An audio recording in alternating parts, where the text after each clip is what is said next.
गर्नु कुरालाई हामी आज यो एटमको डिसेक्सन नै गर्छौँ।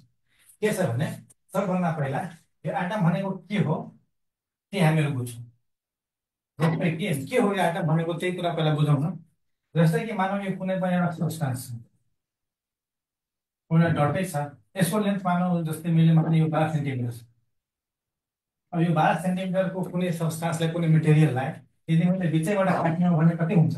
6 सेन्टिमिटर 6 सेन्टिमिटर हो कि होइन? अब फेरि यो हाफ जुन पोर्सन भयो 6 लाई, अब यो 6 लाई मैले फेरि यसरी काट्ने हो भने कति हुन्छ? 3 सेन्टिमिटर 3 सेन्टिमिटर। यो 3 सेन्टिमिटरलाई मैले यहाँ निकालेँ। ल यो जाँको अनुसार 3 सेन्टिमिटर। यो 3 सेन्टिमिटरलाई फेरि मैले फेरि ब्रेक गरेँ, कति हुन्छ? 1.5 सेन्टिमिटर 1.5 सेन्टिमिटर। यो 1.5 लाई फेरि निकाल्दा फेरि मैले फेरि ब्रेक गरेँ भने कति हुन्छ?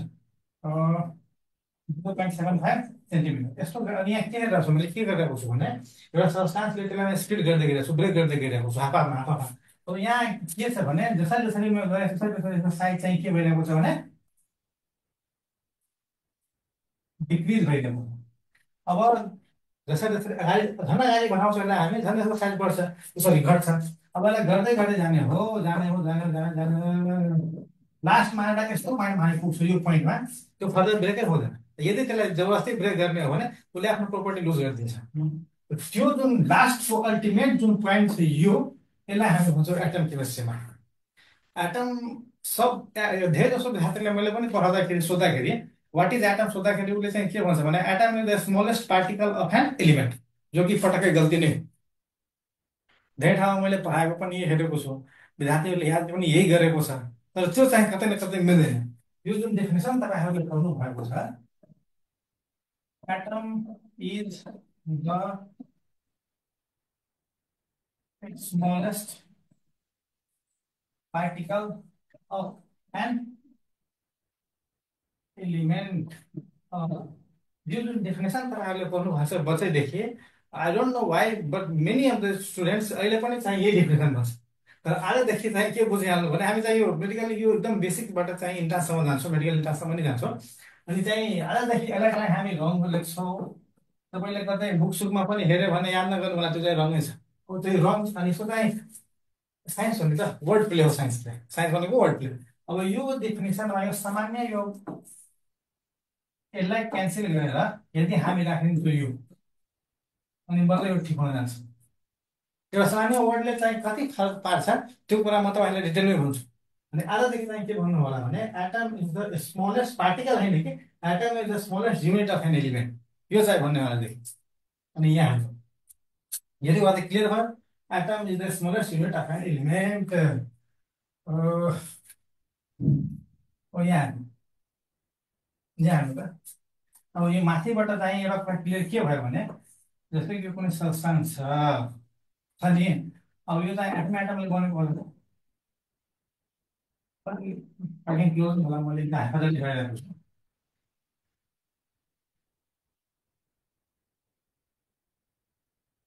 हो अब यहाँ हेरौँ त, यो सबै के छ?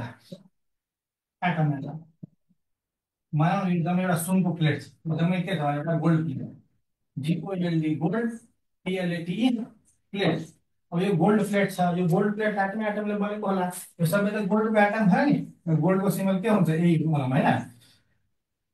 अब यो एटमहरू चाहिँ यसरी चाहिँ बसेको हुँदैन चुपचाप। यो एटमहरू पनि को कहानी के छ भने यो एटमहरू चाहिँ आफ्नो यो मेन पोजिसनमा, यो आफ्नो मेन पोजिसनमा चाहिँ माथि तल माथि तल माथि तल अर साइडवेज जसरी भए पनि आफ्नो मेन पोजिसनमा त्यो हल्लिरहेको हुन्छ, भाइब्रेट गरिरहेको हुन्छ। अनि यो भाइब्रेसनले गर्दाखेरि के हुन्छ भने यहाँबाट मैले यो एउटालाई यसरी निकाल्ने हो यहाँ भने जस्तै यो एउटा एटम छ नि, अब यो एटम यसरी हल्यो, माथि गयो, तल गयो, यता आयो, यता आयो, डजन्ट म्याटर्स, ओसिलेट गरिरहेको हुन्छ हो कि आफ्नो मेन पोजिसन।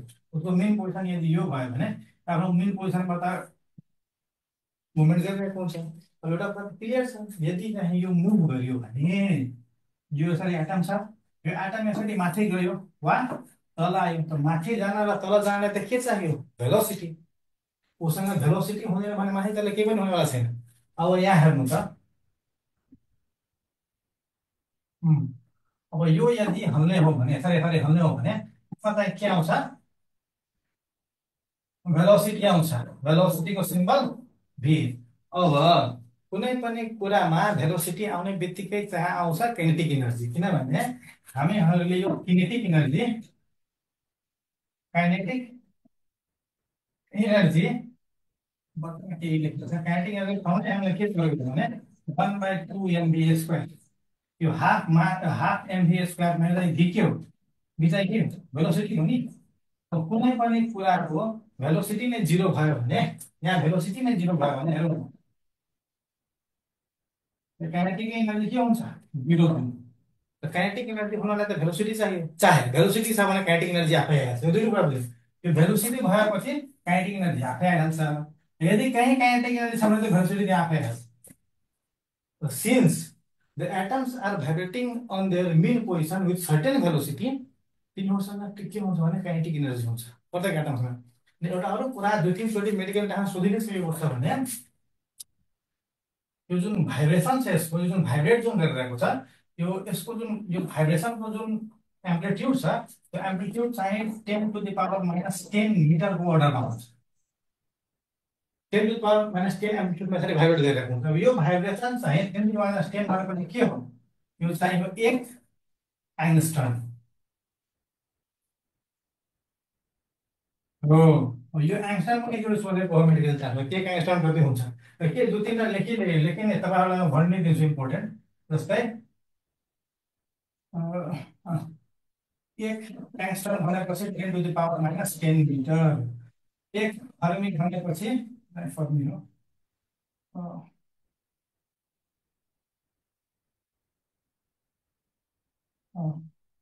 सुरु होला 1 फर्मी भनेपछि 10⁻⁻15 मिटर हो 1 पीएम पीएम भनेपछि घडीको पीएम होइन फेरि यो 1 पीएम भनेपछि 10⁻⁻12 मिटर हुन्छ यो पीएम भनेपछि फेरि के हुन्छ भने पिको मिटर यो भनेपछि फर्मी हो यति कुरा याद राख्नु होला यो एकदम इम्पोर्टेन्ट छ सोध्न सक्छ इन्टरमा कहिले काहीँ यसो इजी पनि सोधिदिन्छ नि अब यो एटमहरू भाइब्रेट गर्छ एम्प्लिट्युड कति हुन्छ भाइब्रेसनको 1 एङ्स्ट्रम 10⁻10 मिटर भाइब्रेट गरेपछि के आयो किनेटिक एनर्जी अब यहाँ आउँछ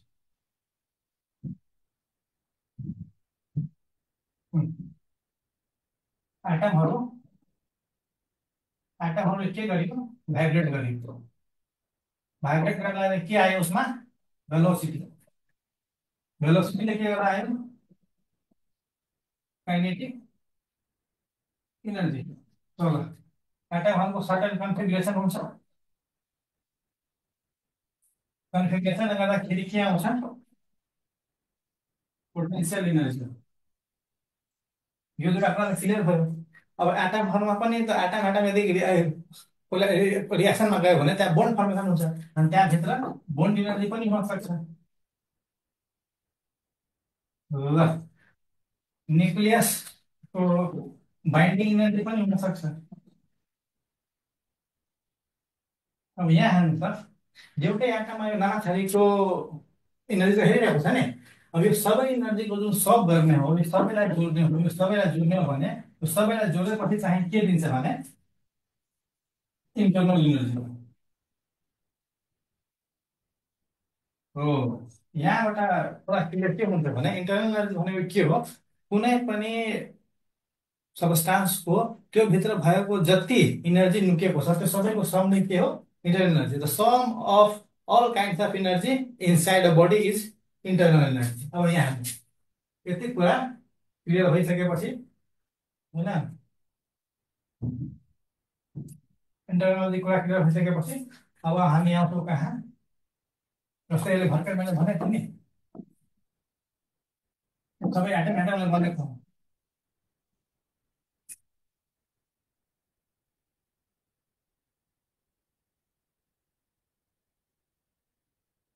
ल अब यहाँबाट एउटा एटम झिक्यो त यहाँबाट यदि एउटा एटम झिक्ने हो भने यो ल यो झिक्यो होइन अब यसलाई मैले जुम गरेँ यसलाई मैले यदि जुम गरेँ के गरेँ जुम फोटो हामीहरू जुम गर्छ नि डबल ट्याप गरेपछि उहाँले जुम गर्छ यसलाई यदि मैले जुम गरेँ भने यसलाई हामी एउटा रफ डायग्राम बनाउने भने के हुन्छ भने हामीहरू चाहिँ बिचमा एउटा न्युक्लियस छ हैन, अनि यसको वरिपरि के छ,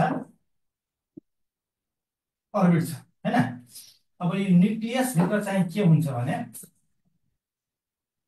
प्रोटोन र न्युट्रोन हुन्छ। ल त्यसैले इन्टरनल यो पनि सोधेको छ कि प्रोटोन र न्युट्रोनलाई जोड्ने हो भने के हुन्छ, त्यसलाई हुन्छ न्युक्लियन। त्यसले group of proton and neutron are the nucleon. अब यति कुरा भइसकेपछि हामी न्युक्लियसमा जाउँला एकछिनमा। अनि यहाँ न्युक्लियसको बारेमा पनि एउटा इन्ट्रेस्टिङ कुरा जानिराखौँ न। यो न्युक्लियस छ नि, यो न्युक्लियसको रेडियस